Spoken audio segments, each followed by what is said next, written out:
بسم الله الرحمن الرحيم القارعة ما القارعة وما أدراك ما القارعة يوم يكون الناس كالفراش المبثوث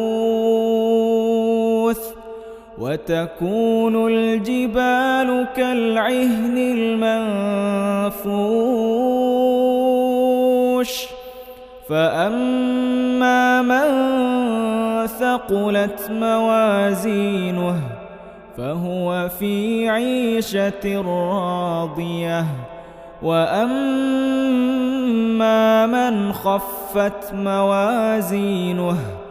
فأمه هاوية وما أدراك ما هي نار حامية